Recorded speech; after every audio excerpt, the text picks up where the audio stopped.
In today's video, I'm going to show you what the media doesn't want you to know. And the crazy part, this is going to have a massive effect on all of our lives. I'm Michael, and my job is to help you figure out what the media is intentionally ignoring and use that information to build more wealth. So, what has the media actually been hiding from you?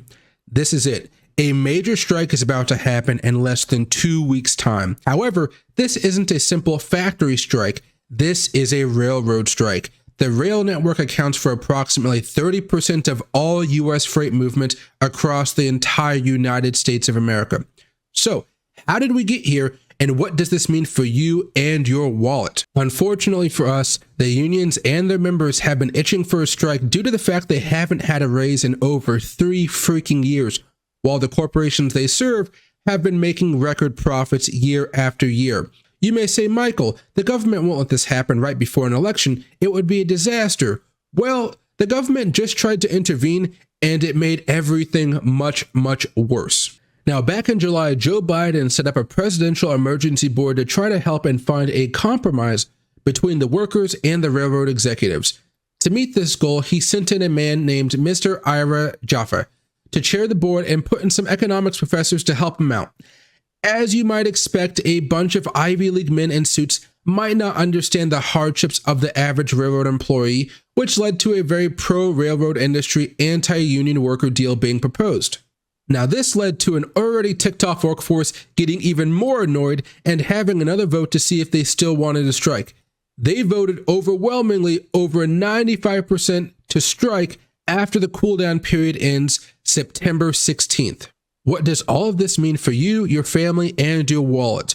Well, first, let's look at what goods are actually transferred by rail around the United States. We transfer things like food, energy products, cars, minerals, consumer goods, plane parts, and so much freaking more.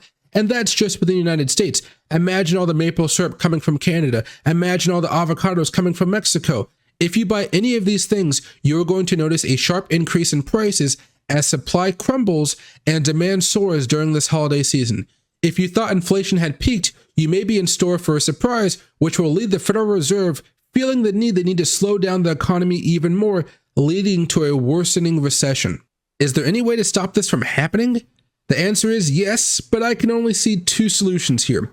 The first one is the railroad industry and the unions can reach an agreement in the next 9 days, even though they have not been able to do so in the last 3 years. Number 2, Congress can step in and force a deal that will of course be pro-corporation, but this may have unforeseen complications. I have been lurking in the railroad Reddit groups over the past few weeks and have realized that there are plenty of workers out there who are planning on just quitting if they don't get a good deal. Reddit user T-Conductor said, I hope the unions really fucking push. How many people are planning on quitting if this contract is shit? End of quote. The job market is still strong, so people may choose to just leave and find one of the other 11 million jobs out there, leading to a long-term slowdown in freight right before the holiday season. So, if you like this video, please make sure to subscribe to the YouTube channel so the algorithm knows I'm here. Thanks everybody and have a great rest of your day.